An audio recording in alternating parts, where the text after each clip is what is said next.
இன்று நாம் பார்க்கக்கூடிய கதை சிவசங்கரி அம்மா அவர்களின் வெளிச்சம் வெளியே இல்லை அப்படிங்கிற கதையை தான் இன்றைக்கி நம்ம பார்க்க போகிறோம். நல்லாயிருக்கு. ரொம்ப ஒரு மாதிரி யதார்த்தமாக இளைஞர்கள் எப்படி இருக்கணும் அப்படிங்கிறத காட்டுது. ஒரு அழகான ஒரு இளைஞனை முரளியை பற்றி காட்டக்கூடிய கதை தான் இது. நல்லா இருந்தது. நம்ம கேட்போமா? இன்னும் கொஞ்சம் நேரம் தூங்கலாமா அப்படின்னு நம்ம காலையில் எழுந்திருக்கும் போதே நமக்கு தோணும்ல. அந்த மாதிரி முரளிக்கு தோணுச்சு. ஆனால் அவன் அதை பொருட்படுத்தவே இல்லை. சும்மா சட்டுன்னு படுக்கையிலேருந்து எழுந்திரிச்சான். அப்படியே ஸ்ப்ரிங் மாதிரி எழுந்திரிச்சவன் என்ன பண்ணான், பாய்க்குள்ளார தலகாணியை வச்சு ஒரு சுருட்டி அங்கே மற்ற படுக்கை மேலே தூக்கி போட்டுட்டு கூடத்து சுவருக்கும் பக்கத்துலேயே இருந்து அந்த நடையில் வாஷ்பேசின் முன்னால் போய் நின்றுக்கிட்டு பல்ல தேய்ச்சி கொப்பளிச்சான். கொப்பளித்த உடனே இந்த இளைஞர்கள் பண்ணுற மாதிரியே அவனும் அந்த கண்ணாடியில் முகத்தை அஷ்ட கோணலாக்கி பார்க்குறான். பல்ல ஒழுங்காக விளக்கியிருக்கம்மா அப்படின்னு அப்படியே பல்ல அப்படியுமா பார்த்துட்டு அவனுக்கு ஒரு திருப்தியானவொன்னே அப்படியே வெளியில் வரான். வந்த உடனே அங்கேயே கொஞ்சம் குனிகிறான், நிமிடுறான், குதிக்கிறான், அப்படியே கொஞ்சம் எக்ஸசைஸ் பண்ணுறான். முகத்துலையும் கழுத்துலையும் வேர்வை வழியுது. அப்படியே தொடச்சிக்கிட்டே அடுப்பாங்கரைக்கு போகிறான். அங்கே காக்கா ஒன்று கிடையாது.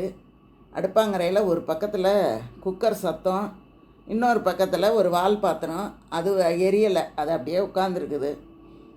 இவன் என்ன பண்ணால் அந்த வால் பாத்திரத்தில் இருந்த பாலை எடுத்து 2 கரண்டி ஊற்றி அடுப்பில் பற்ற வைக்கும்போது அவங்க அம்மா ஓட்டமாக ஒடியாடுறாங்க குளிச்சுக்கிட்டே. டேய், காப்பியாக கலக்கிறேன், இரு நான் வந்து கலந்து தரேன் அப்படின்னு சொல்லிக்கிட்டு இருக்கும்போதே இவன் என்ன பண்ணுறான், ஃபில்டரில் இருந்து கொஞ்சம் டிகாஷனை எடுத்து கொட்டுறான்.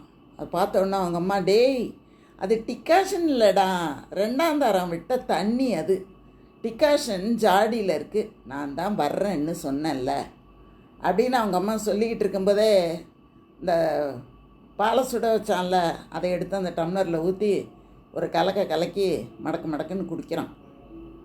குடிச்சிட்டு அவன் சொல்கிறான், இந்த தண்ணி காப்பியே இவ்வளோ நல்லா இருக்கேன், நீங்கள்லாம் ஸ்பெஷலாக டிகாஷன் போட்டு குடிக்கிறது எப்படி இருக்கும், உங்களுக்கெல்லாம் சிக்கனமே பத்தாது மதர் அப்படின்னு அவங்க அம்மா கிட்ட சொல்லிக்கிட்டு அந்த டம்ளரை முகத்துக்கிட்ட நீட்டி பேசுகிறான். பேசுனதோடு மட்டும் இல்லாமல் அந்த காலி டம்ளரை கழுவியும் வைக்கிறான்.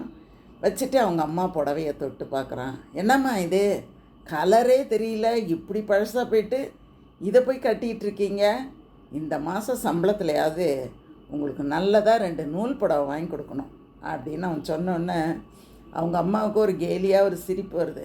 ஆமாண்டா, கழுத்தில் தாலி கயிறு இல்லை, ஆனால் குழந்தைக்கு இடுப்புக்கு அரஞ்சாங்கொடி வாங்கணும்னு ஒருத்தி சொன்னாலாம். உனக்கே வேலைக்கு வழியை காணும், இதில் எனக்கு புடவை வாங்கி தர்றியோ அப்படின்னு அவங்க அம்மா சொன்ன உடனே இவனுக்கு அப்படியே ஆச்சரியமாக அவங்க அம்மாவை பார்க்குறான். அடல்ஸ் ஒன்லி உதாரணம்லாம் சொல்கிறீங்களே, நான் எவ்வளோ சின்ன பையன், இன்னும் எனக்கு பால் வாசனையே மாறலம்மா, என்கிட்ட போய் நீங்கள் இப்படியெல்லாம் சலிச்சுக்கலாமா, இருந்து இப்போ தான் எனக்கு 22 வயசாகுது, இன்னும் எனக்கு மீசை முளைச்சி நரைக்கிறதுக்குள்ளே ஒரு தடவை கூட நான் சம்பளம் வாங்க மாட்டேன். அப்போ உங்களுக்கு புடவை என்னம்மா, பெரிய புடவை மில்லே வாங்கி கொடுக்குறேன், இப்போ இருக்கிறத புதுசாக பண்ணி தரேன், கொண்டாங்க இஸ்திரி போட்டு தரேன் அப்படின்னு அவன் கேட்குறான். கேட்டோன்னா அவங்க அம்மா, இந்த புடவைக்கு அது ஒன்று தான் கேடு பா அப்படின்ட்டு நேராக அடுப்பாங்கரையில் போய் சமையல் வேலையை தொடங்குறாங்க. கூடத்தில் மேஜை மேலே ஒரு ஜம்காலத்தை விரித்து அது மேலே அயன் பாக்ஸ் இஸ்திரி பெட்டியை வச்சுட்டு ப்ளக்கை சொருகிட்டு அப்படியே வாசலுக்கு வரான். அவங்க அப்பா பேப்பர் படிச்சிட்ருக்காரு. காலை வணக்கம் தந்தையே, பேப்பருக்குள்ளார உங்கள் முகம் எந்த பக்கம் இருக்குது அப்படின்னு சொன்னீங்கன்னா அந்த பக்கம் வந்து நின்றுக்கிட்டு பேசுவேனே அப்படின்னு சொல்கிறான். அவங்க அப்பாவுக்கு கோபம். உடனே அவர் சொல்கிறாரு, கால நேரத்தில் சினிமா டயலாகெல்லாம் பேசுகிற மாதிரி இங்கே வந்து என்ன விடா பேசிகிட்டு இருக்க நீ, ஒரு குட் மார்னிங் சொல்ல தெரியாதா அவனுக்கு, காலை வணக்கம் சொல்ல வந்துட்டான். காலை வணக்கம். ஏன்பா, உங்களுக்கு தான் குட் மார்னிங் தெரியும்ல, அப்புறம் அதையே நானும் சொன்னேன் எப்படி பார்த்துருலாம் இருக்கும். சரி கோச்சிக்காதீங்க, உங்கள் பேண்ட்டு சட்டையெல்லாம் கொடுங்க, இஸ்திரி பண்ணி தரேன் அப்படின்னு கேட்ட உடனே அவங்க அப்பாவுக்கு கொஞ்சம் சுடுசுடுப்பு குறைஞ்சிக்கிட்டு, இப்போ எதுக்கு இஸ்திரி பண்ணிகிட்ருக்க? இன்றைக்கி உனக்கு மருந்து கம்பெனியில் இன்டர்வியூ இருக்குல்ல, நேரத்தோடு குளிச்சுட்டு போகலாம்ல. கடைசி நிமிஷத்தில் வேர்க்க விறுவிறுக்க அங்கே போய் எதையாச்சும் உளறிட்டு வர்றதை ஒரு தடவை ஆச்சும் செய்யாமல் இருக்கலாம்ல அப்படின்னு அவங்க அப்பா சொல்கிறாரு. முரளி என்ன பண்ணுறான்? நேர்முக தேர்வு இன்று இல்லை தந்தையே, நாளை வெள்ளிக்கிழமை 10 மணிக்கு சுப வேளை சுப தினத்தில் அப்படின்னு சொல்லும்போதே, அடச்சி, இன்னொரு தடவை இந்த மாதிரி என்கிட்ட பேசின உனக்கு வேலையே கொடுக்க வேணான்னு நானே எல்லார்கிட்டையும் சொல்லிடுவேன். போ, அந்த கோட்டு ஸ்டாண்டில் என்னோடய துணியெல்லாம் இருக்குது, எடுத்துகிட்டு வந்து அயன் பண்ணி வை. கண்ணை மூடிட்டு அப்படியே குருட்டாம்போக்கில் பொட்டியை போட்டு தேய்க்காத. ஒரு சட்டைக்குள்ளார 20 ரூபா பணம் வச்சுருக்கேன், நீ ஏதோ அப்ளிகேஷன் போடணும்னு கேட்டல, அதை எடுத்துக்கோ அப்படின்னு சொன்ன உடனே இவனும் சரின்ட்டு போகிறான். அப்படியே என்ன பண்ணுறான், குடுகுடுன்னு இன்னொரு பக்கம் போய் அங்கே ஒரு ரூமுக்கு பக்கத்தில் போய் நின்றுக்கிட்டு கதவை 2 தட்டை தட்டுறான். தட்டிட்டு, அண்ணி உள்ளே வரலாமா, ட்ரெஸ்ஸு கிஸ்ஸு பண்ணிகிட்ருக்கீங்களா அப்படின்னு கேட்டவனுக்கு டக்குன்னு 2வது வார்த்தை சும்மா ஒரு எதுகை மோனிக்காக சொன்னேன், நீங்கள் ஒன்றும் தப்பாக நினச்சிக்காதீங்க அப்படின்ன உடனே கையில் ஒரு துணி மூட்டை, முகத்தில் கொஞ்சம் வெக்கம், 2ஓடையும் அவங்க அண்ணி அங்கேருந்து வந்து மூட்டை தூக்கி போத்துன்னு போட்டுட்டு, இஸ்திரி கடை தானே, ஒழுங்காக உள்ளே வந்து எடுத்துகிட்டு போகாமல் தினம் இந்த கிண்டல் வேறு, எல்லாம் என்கிட்ட தான் இந்த பாய், வெளியில் பெரிய சமத்து பையன் மாதிரி வேஷம் போடுறது. வேஷமா? நான் யார்கிட்ட போட்டேன்? ஏதோ நான் உண்டு, என் வேலை இல்லா திண்டாட்ட கவிதை உண்டுன்னு ஒழுங்கால இருக்கேன். என்னை பற்றி உங்கள்கிட்ட வந்து வத்தி வச்சது யார்? யாரும் வத்தியும் வைக்கலை, சுற்றியும் வைக்கலை. நேற்று உங்கள் இன்ஸ்டியூட்டுக்கு போய் பிரின்ஸ்பாலை பார்த்தேன், உன்னோட பரீட்சைக்கு பணம் கட்டிட்டு வந்துட்டேன். முரளி ரொம்ப நல்ல பையன், ஹையர் பாஸ் பண்ணிட்டான்னா நல்ல வேலை கிடைக்கும் அப்படின்னு அவர் சொன்னார். வீட்டுக்கு வந்து உன்னை பார்த்தால தெரியும் என்ன பண்ணுறேன்னு அப்படின்னு சொன்ன உடனே அவனுக்கு ஒரே சந்தோஷம். முரளிக்கு, பணம் கட்டிட்டிங்களா? ரொம்ப தேங்க்ஸ் அண்ணி, இதுக்கு தான் வேலைக்கு போகிற அண்ணி வேணும்னு சொல்கிறது. சரி, உங்களுக்கு 2 நாளைக்கு நான் இலவசமாகவே இஸ்திரி பண்ணி தருவேன் அப்படின்னு சொன்ன உடனே, கொஞ்சம் இருங்க முரளி அப்படின்னு சொல்லிட்டு அண்ணி என்ன பண்ணுறா, ஒரு ரோஸ் கலரில் ஒரு சட்டை ஒன்று கொண்டாந்து கொடுக்குறா. இதை பார்த்திங்களா முரளி, இந்த சட்டை போன மாதம் உங்கள் அண்ணனுக்கு வாங்கினேன், அப்போ அவருக்கு பிடிச்சது, இப்போ என்னமோ பிடிக்கலையா, ரோஸ் கலரில் போட்டால் ஏதோ பொம்பளை மாதிரி இருக்குன்னு ஆஃபீஸில் சிரிக்கிறாங்களாம். முரளி சின்ன பையன் தானே, அவன் போட்டுக்கட்டும் அப்படின்னு சொல்லிட்டாரு. இந்தாங்க, இந்த சட்டை உங்களுக்கு சரியாக இருக்கா பாருங்க அப்படின்னு கொடுத்த உடனே அவன் என்ன பண்ணுறான், சரியாக தான் இருக்கும், இல்லைன்னா சரி பண்ணிக்கிட்டால் போகுது, டெரிகாட்டன் ஷர்ட்டு தானே, நாளைக்கு இன்டர்வியூக்கு போகும்போது திறப்பு விழா பண்ணிடலாம் அப்படின்னுக்கிட்டே அண்ணன் குளிக்கிறாரோ என்னவோ, வந்த உடனே என்னுடைய வந்தனத்தை தெரிவிங்க அப்படின்னு சொல்லிக்கிட்டே எல்லாருக்கிட்டே கலகலப்பாக பேசிக்கிட்டு துணி மூட்டையெல்லாம் அப்படியே வாங்கி எடுத்துக்கிட்டு அங்கே போய் அயன் பண்ணுறதுக்கு போகிறான். அப்போ அவனோட தங்கச்சி என்ன பண்ணுறா, ஏய் சீக்கிரமாக முடிச்சுட்டு போ, என்னோடய ப்ளவுஸு தாவணி எல்லாத்தையும் நான் அயன் பண்ணணும் அப்படின்னு அவன் சொல்லும்போது, ஏன் என்கிட்ட கூட நான் செஞ்சு தருவேன்ல, நீயா அப்புறம் 4 நாவை கொடு 8 நாவை கொடுன்னு கூலி கேட்பியே, அதுக்கு கடையிலையே கொடுத்து வாங்கிக்கலாம். ஏன் எனக்கு என்ன நீ காசு கொடுக்க மாட்டியா? ஏதோ கொஞ்சம் காசு கொடுக்கறத வச்சு நான் அயன் பண்ணி தரேன் அப்படின்னு சொல்லும்போதே அவள் ஓடி போயிடுறா. அப்படியே வேலையெல்லாம் முடிச்சுட்டு அவன் வெளியில் வர்றான். வரும்போது அவங்க அம்மா என்ன பண்ணுறாங்க, முரளி இந்த ரேஷன் கடைக்கு போயிட்டு வந்துடு, நேரத்தோடு போயிட்டு வந்துட்டேன்னு வச்சுக்கோ, ஏன் கூட்டம்லாம் இருக்காது, உனக்கும் நல்லா வசதியாக இருக்கும், கிடுகிடுன்னு வாங்கிட்டு வந்து போட்டுடலாம் அப்படின்னு சொன்ன உடனே அவன் என்ன பண்ணான், போகலாம், இன்றைக்கி ஏதாவது அப்பாயின்மெண்ட் இருக்கான்னு பேப்பரில் பார்த்துட்டு போகிறேம்மா அப்படின்னோடனே அவங்க அம்மாவுக்கு ஒரே எரிச்சல். ஏண்டா எவ்வளோ வேலை இருக்குது, ஜோக் அடிச்சுக்கிட்டு இருக்க, எல்லோரும் அவங்கவுங்க ஆஃபீஸ் போகிறது, வேலைக்கு போகிறது, பள்ளிக்கூடம் போகிறதுன்னு எல்லாருமே போயிட்டாங்க, இப்போ நீயும் நானும் தான் வீட்டில் இருக்கோம். இப்போ ரேஷன் கடைக்கு சீக்கிரமாக போயிட்டு சீக்கிரம் வந்துட்டேன்னா 2 பேரும் சாப்பிட்டு முடிச்சுட்டு கொஞ்சம் ரெஸ்ட் எடுத்துக்கலாம், திரும்பி பார்க்குறதுக்குள்ளார ஆஃபீஸ்லேருந்து எல்லோரும் வந்துடுவாங்க. இப்போ தான் இந்த பாப்பாவே தூங்க ஆரம்பிச்சிருக்கு, அது எழுந்திரிக்கிறதுக்குள்ளே நான் படுத்தாதாண்டா உண்டு, போடா, இல்லைன்னா அந்த குழந்த வேற பாட்டின்னு என்ன பாடாக படுத்தி எடுத்துரும் அப்படின்னு அவங்க அம்மா சொல்லிகிட்டு இருக்கும்போதே அம்மா கொஞ்சம் மூச்சு விடுங்கம்மா, நீங்கள் பாட்டுக்கு பேசிக்கிட்டே போகிறீங்க, விளம்பரத்தில் ஏதாவது வேலை வந்திருக்கான்னு பார்க்குறேன், பாக்ஸ் நம்பர் கொடுக்காம அட்ரஸ் மட்டும் கொடுத்துருந்தா நேராக நான் போய் பார்த்துட்டே வந்துடுவேன், இருங்க அப்படின்ட்டு பார்த்துட்டு எதுலேயுமே இன்றைக்கி வர சொல்லி ஒன்றும் இல்லை. அதனால் அவன் என்ன பண்ணான், எண்ணெய் தூக்கிக்கிட்டு செருப்பை மாட்டிக்கிட்டு பையையும் எடுத்துக்கிட்டு ரேஷன் கடைக்கு கிளம்பும்போதே கேட்குறான், எம்மா இன்றைக்கி முதல் வியாழக்கிழமை தானே, பக்கத்து வீட்டில் கூட இன்றைக்கி தான்மா ரேஷன், அவங்களுக்கும் வாங்கி கொடுத்துருவா அப்படின்ன உடனே அவங்க அம்மாவுக்கு கோவம் வருது. டேய், நீ என்ன அவங்களுக்கு வேலைக்காரனா என்ன, ரேஷன் வாங்கிட்டு வந்து போடுறதுக்கு? போடா போக்கத்தவனாக இருக்க, நமக்கு மட்டும் வாங்கிட்டு வா போதும், நீ உபகாரியா இல்லைன்னு யாரும் அழலை, போடா அப்படின்னு சொன்ன உடனே சொல்லிவிட்டு அவங்க அம்மா உள்ளே போயிடுறாங்க கதவை தாப்பா போட்டுக்கிட்டு. இவன் என்ன பண்ணுறான், மெதுவாக படி இறங்கி பக்கத்து வீட்டு கதவை போய் லேசாக தட்டுறான். உடனே அந்த வீட்டில் இருந்த அம்மா வெளியில் வந்து பார்த்துட்டு, பாப்பா ரேஷனுக்கா போகிற, எண்ணெய் கொஞ்சம் கூட இல்லை, என்ன செய்யறதுன்னு யோசிச்சுக்கிட்டே இருந்தேன், நல்ல வேலை நீயே வந்துட்ட, இரு கார்டு எடுத்துகிட்டு வந்து கொடுக்குறேன் அப்படின்ட்டு உள்ளே போய் கார்டு தூக்கு பை எல்லாத்தையும் கொண்டாந்து கொடுத்தோடனே கொடுத்துட்டு, ஏன்பா முரளி சட்டை ரொம்ப அழகாக இருக்க, எங்கே வாங்கினேன்னு சொல்லு, நானும் சொல்லி எங்கள் வீட்டுக்காரரையே வாங்க சொல்கிறேன் அப்படின்னோன்னு அவன் சொல்கிறான், இதெல்லாம் நீங்கள் வாங்க முடியாதுங்க, இது ரொம்ப காஸ்ட்லி. என்னப்பா சொல்ல, இது பிளாட்ஃபாரத்தில் வாங்கினது 5 ரூபா, இந்த மாதிரி போட்டுக்கிறது தான் இப்போல்லாம் ஃபேஷன் அப்படின்னு சொல்லிட்டு டக்குன்னு காலர் தூக்கி விட்டுக்கிட்டு அந்த தூக்கு பை எல்லாத்தையும் வாங்கிட்டு போயிடுறான். போகும்போதே அந்த அம்மா, காப்பி குடியேன்ப்பா அப்படிங்கிறாங்க. வேண்டாம், எனக்கு காப்பி எல்லாம் ஒன்றும் வேணாம், ஆனால் நான் ஒன்றே ஒன்று உங்கள்கிட்ட கேட்கட்டுமா? என்னென்னு? சரி கேள, என்ன அப்படின்ன உடனே, நாளைக்கு காலையில் எனக்கு ஒரு இன்டர்வியூ இருக்குது, பஸ்ஸில் போனால் ரொம்ப நேரம் ஆகிடும், உங்கள் வீட்டுக்காரரோட சைக்கிள் இருக்குல்ல உங்கள் வீட்டில், ஒரு அரை நாளைக்கு எனக்கு கொடுங்களேன், நான் வந்து அதை கொஞ்சம் யூஸ் பண்ணிக்கிறேன் அப்படின்னு சொன்ன உடனே அந்த அம்மாவுக்கு ஒரே சிரிப்பு. இதில் என்னப்பா, தாராளமாக எடுத்துக்கிட்டு போ, அவர் இப்போ ஸ்கூட்டர் வாங்கினதுக்கப்புறம் சைக்கிளை எடுக்கிறதே இல்லை, அப்படியே தான் கிடக்கு, நாள் முழுக்க வேணும்னா கூட நீ எடுத்துக்கோ அப்படின்னு சொன்ன உடனே அவனுக்கு ஒரே சந்தோஷம். குடுன்னு ஓடி போய் ரேஷன் சாமான்லாம் வாங்கிட்டு வந்து அவங்களுக்கு கொடுத்துட்டு இவங்களுக்கு கொடுத்துட்டு அவங்க அம்மா தூங்க போனோன்னே இவன் லைப்ரரிக்கு போகிறான்.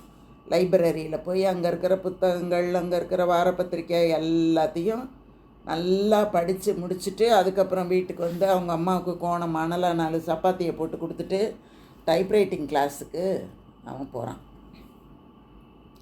ராத்திரி நேரமாக இருட்ட ஆரம்பிக்குது. அவங்க அண்ணனும் அண்ணியும் கையில் குழந்தைய வச்சுக்கிட்டு நிற்கிறாங்க வெளியில். இவன் பார்த்தோன்னே, எங்கே நீ போகிறீங்க அப்படின்னு கேட்டுட்டு, ஐயோ அப்படி கேட்கக்கூடாதுல்ல, எங்கேருந்து நீ வருவீங்க, குழந்தைய வேற தூக்கிட்டு போகிறீங்க, கோயிலுக்கா போகிறீங்க அப்படின்னு கேட்டோன்னே அவங்க அண்ணிக்கு ஒரே சிரிப்பு, அவங்க அண்ணனுக்கு ஒரே கோவம். ஏய், உனக்கு எதுக்கிட்ட அந்த வேண்டாத விவரம்லாம், சும்மா போய் வேலையை பார், எங்களுக்கு சினிமாவுக்கு நேரம் ஆகிட்டு அப்படின்னு அவங்க அண்ணன் சொன்னோன்னே, ஓஹோ சினிமாவுக்கா போகிறீங்க, சரி பாதி நேரத்தில் இந்த பாப்பா அழுதா என்ன பண்ணுவீங்க, குழந்தைய என்கிட்ட கொடுத்துட்டு போங்க அப்படின்னு அந்த குழந்தைய அவன் வாங்க போகும்போது அவங்க அம்மா உள்ளாரேருந்து வராங்க. கோபம் அவங்களுக்கு. அந்த அம்மா என்ன சொல்கிறாங்க, ஏய் அவங்களே தூக்கிட்டு போட்டுண்டா, எனக்கு நிறைய வேலை இருக்குடா, நீ வேற நடுவில் புகுந்து கூட்ட குழப்பாதடா அப்படின்னு சொல்லிகிட்டு இருக்கும்போதே, நீங்கள் உங்கள் வேலையை பாருங்கம்மா, பாப்பாவை நான் பார்த்துக்கிறேன், எனக்கும் பொழுது போகணும்ல அப்படின்னு சொல்லிக்கிட்டு அந்த குழந்தையை தூக்கிக்கிட்டு பைய தோளில் மாட்டிக்கிட்டு, வா நம்ம வெளியில் போயிட்டு வரலாமா, ஜாலியாக போகலாமா அப்படின்னு அந்த பாப்பாக்கிட்ட கொஞ்சிக்கிட்டே அவன் என்ன பண்ணுறான், அவங்க அம்மாட்ட திரும்பி, அம்மா ஏதாவது மளிகை சாமான் வேணும்னா சொல்லுங்கள், நானும் பாப்பாவம்மா அப்படியே போய் வாங்கிட்டு வரோம் அப்படின்னு சொன்ன உடனே அந்த அம்மா 2-3 சாமான் சொல்கிறாங்க. அதை எடுத்துக்கிட்டு அப்படியே போகிறான். அந்த போகிற வழியில் ஒரு பார்க் இருக்குது. அந்த பார்க்கு செவுரு மேலே ஒரு 4-5 பேர் ஏறி உட்காந்துக்கிட்டு பேசிக்கிட்டு சிரிச்சிட்டு உட்காந்துருக்காங்க. உடனே இவன் என்ன பண்ணுறான், அங்கே அந்த குழந்தைய தூக்கிட்டு போகிறான். தூக்கிட்டு போயிட்டு அந்த குழந்தையோட எல்லாரும் ஆளுக்கு ஆள் நல்லா விளையாண்டுட்டு வீட்டுக்கு வராங்க. வீட்டுக்கு வந்த உடனே போனாவும் அப்பாவும் சாப்பிட்டுட்ருக்காங்க. என்ன, இந்த பாப்பாவை இன்றைக்கி எல்லோரும் சேர்ந்து ஒரு வழி பண்ணியிருப்பாங்களே அப்படின்னு சொன்ன உடனே, அதெல்லாம் ஒன்றும் இல்லை, நாங்கள் 2 பேரும் நல்ல ஜாலியாக இருந்துட்டு வந்தோம் அப்படின்னு அவன் சொல்கிறான். முன்னாலெல்லாம் போகிறவங்க வர்றவங்கள கலரை பார்த்துக்கிட்டு பேசிக்கிட்டு இருப்பீங்க, இப்போ கையில் குழந்த இருந்தால் இன்னும் தைரியமாக பார்ப்பீங்க இல்லைடா அப்படின்னு முரளியை பார்த்து புவனா சொல்கிறா. இந்த பாரு, ரொம்ப பேசுன நேற்று நீ யாருக்கும் தெரியாமல் உன் ஃப்ரெண்டோட பியூட்டி பார்லர் போய் உன் புருவத்தை சரி பண்ணிட்டு வந்துட்டியே, அதை நான் அம்மாக்கிட்ட சொல்லிடுவேன் அப்படின்னு அவன் ஒரு மிரட்டினோடனே அவள் சத்தம் இல்லாமல் ஓடி போயிடுறா. இவனை என்ன பண்ணுறான், அப்படியே போட்டுட்டு பாப்பாவை கொண்டு போய் தூங்க வச்சுட்டு அவனும் தூங்கிடுறான். அடுத்த நாள் காலையில் இன்டர்வியூக்கு ரெடி ஆகிறான். அப்போ ஒரு நிமிஷம் முரளி அப்படின்னு அவங்க அப்பா கூப்பிட்டு அவங்க கேட்குற கேள்விக்கெல்லாம் நல்லா கவனித்து நிதானமாக பதில் சொல்லணும். பணம் ஏதாச்சும் வேணுமா அப்படின்னு கேட்குறாரு. வேண்டாம்ப்பா, நேற்று நீங்கள் கொடுத்ததுலேயே பாக்கி இருக்குது, அதுவும் இல்லாமல் நான் சைக்கிளில் தான் போயிட்டு வரப்போகிறேன், அதனால் பஸ் சார்ஜ் கூட கிடையாதுப்பா அப்படின்னு அவன் சொன்ன உடனே அவங்க அண்ணன் ஆல் த பெஸ்ட்டு முரளி அப்படின்னு சொல்லிவிட்டு, பார்த்தியா இந்த ரோஸ் கலர் சட்டை நீ போட்டோடனே எவ்வளோ அழகாக எடுப்பாக இருக்குது பாரு அப்படின்னு அவனோட தோளில் தட்டிட்டு போகிறாரு. இவன் நேராக அந்த இன்டர்வியூ ஹாலுக்கு போயிடுறான். நிறைய வரிசையாக நாற்காலி போட்டிருக்காங்க, அதில் எல்லாருமே உட்காந்துருக்காங்க. அப்படி பார்க்குறான் ஒவ்வொருத்தராக. பார்க்கும்போது யார், அட சுந்தர், என்னடா உனக்கும் இன்றைக்கி இன்னும் வேலை கிடைக்கலையோ அப்படின்னு கேட்ட உடனே இங்கே உட்காந்துருந்த சுந்தர் சொல்கிறான், கிடச்சிருந்தா நான் ஏன்ப்பா இந்த கூட்டத்தில் வந்து லோல் பட போகிறேன், இனிமேல் கிடைக்குங்கிற நம்பிக்கை கூட எனக்கு கிடையாது, நான் பிகாம் முடித்து 2 வருஷம் ஆச்சு, இனிமையா எனக்கு வேலை கிடைக்க போகுது. ஹேய் கமான், என்னடா 2 வருஷத்துக்குள்ளே இவ்வளோ அழுத்துக்கிற, படிப்பு முடிஞ்சதும் மதுரைக்கு போனியே, அங்கே நீ ஒன்றும் ட்ரை பண்ணலையோ அப்படின்னு கேட்டவுடனே, அங்கே தாண்டா போனேன், போய் மதுரை வீதியில் சுற்றி அலைஞ்சது தான் மிச்சம், எல்லா ஆஃபீஸுக்கும் ஏறிட்டேன் இறங்கிட்டேன், இப்போ 6 மாதமாக மெட்ராஸில் சுற்றிக்கிட்டு இருக்கேன், இங்கே தான் வேலை கிடைக்கும் அப்படின்னு எங்கள் அத்தை இங்கே இருக்கிறதுனால என்னை பெற்றவங்க இந்த ஊருக்கு போகணுன்னு அனுப்பிட்டாங்க. எங்கள் அப்பா அம்மா தான் தண்டை சோறுன்னு திட்டுறாங்கன்னு வந்து பார்த்தா இங்கே எங்கள் அத்தையும் அதே தான் பேசுகிறாங்க. நீயே சொல்லுடா, வேலைக்கு போகாமல் நான் இருக்கிறது என்னோட குத்தம்மா, என்னமோ வேலைக்கு போக மாட்டேன்னு நான் சத்தியம் பண்ணிவிட்டு அடம் பிடிச்சிட்டு வேலைக்கு போகாமல் இருக்கிற மாதிரி நினச்சிக்கிறாங்க. எனக்கும் எங்கேயாவது ஒரு வேலை கிடச்சி இவங்க வாயெல்லாம் மூடலான்னு பார்த்தா ஒன்றும் கிடைக்க காணும். எங்கே இன்டர்வியூக்கு போனாலும் எவனாவது ஒருத்தன் சிபாரிசோடு அங்கே வந்து நின்றுடுறான். உடனே இவங்க என்ன பண்ணுறாங்க, ஆஃபீஸில் இருக்கிறவங்க சில சமயத்தில் 300 ரூபா தரேன், டெம்ப்ரவரியாக வேலை செய்கிறியான்னு கேட்குறாங்க. இதுக்காடா இவ்வளோ கஷ்டப்பட்டு நம்ம படித்தோம், இப்போ கூட பாரு இங்கே இன்டர்வியூக்கு வந்திருக்கோம் பாரு, இங்கே கூட எவனையாவது ஏற்கனவே ஏற்பாடு பண்ணி வச்சுருப்பாங்க, நம்மளை சும்மா கூப்பிட்றாங்க பொழுதுபோக்குறதுக்காக தான், சரியான ஆளுங்க இவங்கெல்லாம் அப்படின்னு அவன் பேசிகிட்டு இருக்கும்போதே சுந்தரோட பேச்சை எதுவும் பேசாமல் கவனித்து கேட்குறான் முரளி. அதுக்கப்புறம் அவன் சொல்கிறான், ஏய் யாருமே நம்மளை வேணும்னே திட்டுறதில்லடா, ஊர் உலகத்தில் எல்லா வீட்டு பிள்ளைங்களும் வேலைக்கு போயிட்டாங்க, நல்லா வெள்ளை சட்டை டையின்னு அவங்கவுங்க போகிறத பார்க்கும்போது நம்ம வீட்டில் இருக்கிற நம்ம அப்பா அம்மாவுக்கு ஏக்கமாக இருக்காதா, அந்த ஏக்கத்தில் தான் அவங்க நம்ம மேலே கோவப்படுறது, அதுக்காக வந்து நீ இப்படியெல்லாம் சொல்கிறது கொஞ்சம் கூட நல்லா இல்லை. ஆமாம், நீ காலேஜ் படிக்கும்போது கதை ட்ராமா எல்லாம் எழுதுவிய, அந்த மாதிரி எதையாவது எழுதலாம்ல, எழுதி எழுத்தாளராகலாம்ல அப்படின்னு சொன்னோன்னே, அடப்போடா கதையாவது ட்ராமாவது அதெல்லாம் எழுதணுன்னா முதல்ல மனசு நிம்மதியாக இருக்கணும்டா, நிம்மதியே இல்லாதப்ப என்னத்தை போய் எழுத முடியும், அதனால தான் நான் ஒன்றுமே எழுதலை அப்படின்னு அவன் சொன்ன உடனே முரளி சொல்கிறான், நிம்மதியை நாம் தாண்டா வரவழைச்சிக்கணும், புழுக்கமாக இருந்ததுன்னு வச்சுக்கோ, ஜன்னல் கதவெல்லாம் நாம் தானே திறந்து வைக்கணும், அப்போ தானே காற்றும் வெளிச்சமும் வீடு முழுவதும் பரவும், அந்த மாதிரி நிம்மதி உண்டாக்குறதுக்கு என்ன வேணுமோ அதை நம்ம தான் பண்ணணும், நிம்மதி வந்து தானாக நம்மக்கிட்ட வராது அப்படின்னு அவன் சொல்லிக்கிட்டே இருக்கான். அந்த நேரத்தில் இந்த சுந்தருக்கு சிகரெட் வேறு பிடிக்கணுங்கிற ஒரு இதில் சிகரெட் பிடிக்க ஆரம்பிக்கிறான். உடனே அந்த சிகரெட்டை பிடுங்கி போட்ட முரளி சொல்கிறான், ஏய் இது இன்டர்வியூ நடக்கிற ஹாலு, இங்கே சிகரெட்லாம் பிடிக்கக்கூடாது அப்படின்னு சொன்ன உடனே, என்னடா பண்ணுறது, எங்கள் அப்பா அனுப்புகிற பணத்தில் பாதிக்கு மேலே எங்கள் அத்தைக்கு கொடுத்துட்றேன், எங்கள் அத்தைக்கும் திருப்தி இல்லை, எங்கள் அத்தைக்கு வேலை செய்ய வேண்டியதாக இருக்குது, காப்பி பொடி வாங்கிட்டு வா, அதை வாங்கிட்டு வா, இதை வாங்கிட்டு வான்னு என்ன எங்கேயாவது அனுப்பிக்கிட்டே இருப்பாங்க, ஏதோ ஒரு கல்லூரியில் படித்தவனாச்சே அப்படின்னு ஒரு மரியாதை கூட கிடையாது.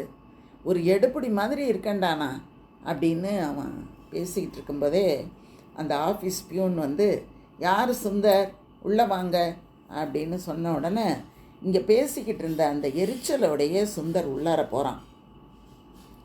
அவன் முகத்தில் ஒரே கோபம். போன வேகம் வெளியிலையும் வந்துடுறான். அந்த உள்ள இன்டர்வியூக்கு போன வேகம் வெளியில் வந்துடுறான். அங்கே நின்றுட்டு இருக்கிற முரளி பார்த்துட்டு, என்ன சுந்தர், ஏதாவது சொன்னாங்களா, போன வேகம் வெளியில் வந்துட்டேன் அப்படின்னு கேட்டவுடனே, போடா, நான் உள்ளே போன வரைக்கும் போதுண்டா, நீ வேற போக வேணாம். நான் ஏற்கனவே சொன்ன மாதிரி யாருக்கோ வேலை தீர்மானம் பண்ணி நிச்சயம் பண்ணிட்டாங்க. சும்மா என்னை கூப்பிட்டு உட்கார வச்சுக்கிட்டு ஏனோ தானோன்னு கேள்வி. இதில் வேற உன் ஷோவோட விலை என்ன மிஸ்டர் அப்படின்னு வேற கேட்குறாங்க. எனக்கு ரொம்ப கோபம். போங்கடா அப்படின்னு சொல்லிட்டு கத்திட்டு வெளியில் வந்துட்டேன் அப்படின்னு அவன் சொன்னோன்னே முரளிக்கு, இங்கே பாரு, ஏதோ ஒரு காரணத்தோடு அவங்க ஏதோ கேள்வி கேட்குறாங்க, அதுக்கெல்லாமா இப்படி கோச்சிக்கிறது? சரி சரி, கொஞ்சம் நேரம் வெயிட் பண்ணு, என்ன கேள்வி கேட்குறாங்கன்னு நானும் பார்த்துட்டு வந்துடுறேன் அப்படின்னு சொல்லிட்டு உட்காந்துருக்குறான். கொஞ்ச நேரத்துக்கெல்லாம் முரளியை கூப்பிடுறாங்க. உடனே முரளி உள்ளே போனால் உள்ளார ஒரு 3 பேர் அதிகாரிகள் மாதிரி ஒரு 3 அதிகாரிகள் உட்காந்துருக்காங்க. மேஜையை சுற்றி 3 பக்கத்துலேயும் உட்காந்துருக்காங்க. இவன் உள்ளே போன உடனே அப்படியே ஒரு கேள்வி கேட்குறாங்க, உட்கார சொல்கிறாங்க. அவனும் உட்காந்துக்கிறான். உட்காந்த உடனே நிறைய கேள்விகள்லாம் கேட்குறாங்க. எல்லாத்துக்கும் முரளி வந்து பதில் சொல்லிக்கிட்டே வரான். சொன்ன உடனே அதுக்கப்புறம் கடைசியாக ஒரு கேள்வி கேட்குறாங்க.